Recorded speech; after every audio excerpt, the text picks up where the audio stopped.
Découvrez ce nouvel hôtel de luxe sur la mer à Marseille. À Aix, on vous emmène visiter l'atelier de Cézanne. Et toujours à Aix, des choux, rien que des choux. Racheté et rebaptisé les Bords de Mer, l'ancien hôtel Richelieu situé au Catalan à Marseille va se transformer en établissement 4 étoiles.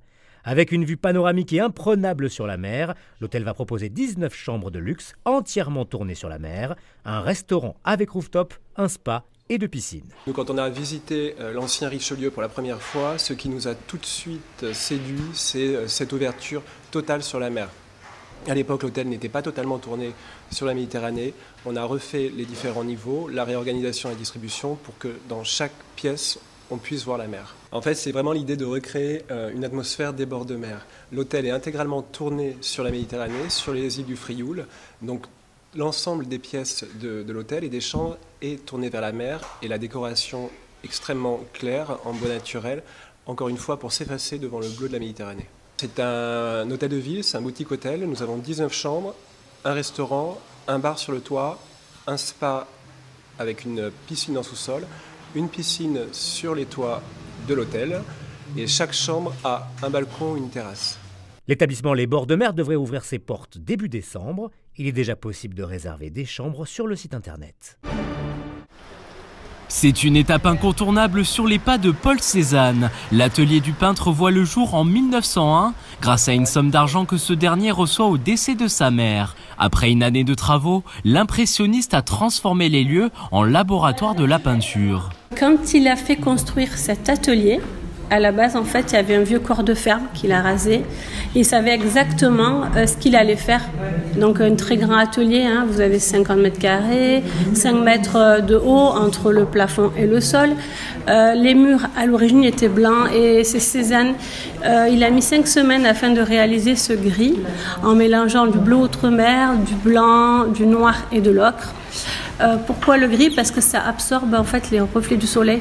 Et le plancher de bois, c'est une commande spéciale, c'est du pin du Nord. C'est pareil, c'est pour absorber la lumière, parce que sinon en Provence, ici on a du carrelage rouge, comme les tomates. Si aujourd'hui l'atelier appartient à la ville d'Aix-en-Provence, son histoire a bien failli s'arrêter en 1951. À la mort de Cézanne, l'atelier est resté fermé pendant 15 ans. Et c'est un érudit aixois, Marcel Provence, qui a racheté l'atelier donc en 1921. Et à sa mort, en fait, comme la ville, l'atelier était menacé de destruction, ces 2 Américains, James Lord et John Rewald, qui ont créé un comité, le Cézanne Comité, et qui ont récolté des fonds. Il y a eu 114 généraux donateurs et qui ont sauvé en fait l'atelier de la destruction. Ils ont donné après par la suite à l'université Aix-Marseille et ça appartient à la ville d'Aix-en-Provence depuis pas très longtemps. L'atelier est devenu aujourd'hui un véritable lieu de pèlerinage pour les amoureux du peintre qui peuvent encore y sentir sa présence puisqu'il abrite ses objets les plus personnels. Il s'appelle Loïc Derbé, mais dans sa boutique, il est connu comme Monsieur Chou.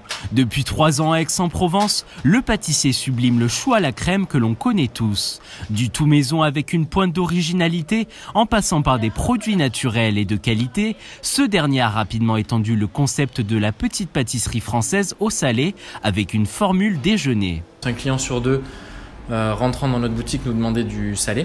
Et on a, nous, développé une offre du midi, donc en version sandwich salé, plutôt bagel salé, donc choux XL, des gros choux garnis de salé, qu'on accompagne ici de petites salades.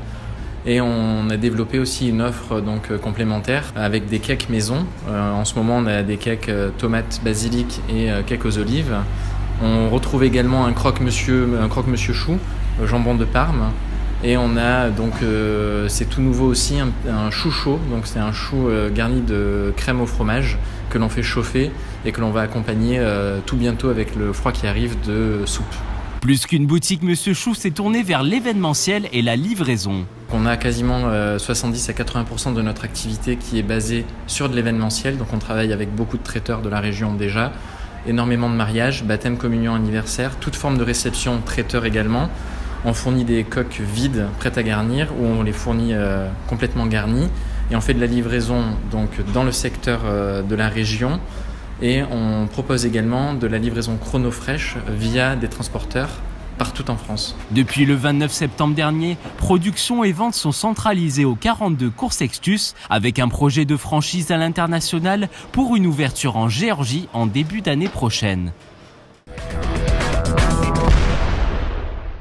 La pluie aura disparu en ce mardi, seuls quelques nuages viendront très légèrement assombrir le ciel de la Provence, des Alpes du Sud et de la Corse tout au long de la journée.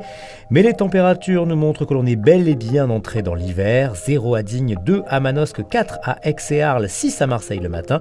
L'après-midi, on ne dépassera pas les 15 degrés sur le continent, il fera jusqu'à 19 à Bastia. Le 30 octobre, c'est la Saint-Bienvenue.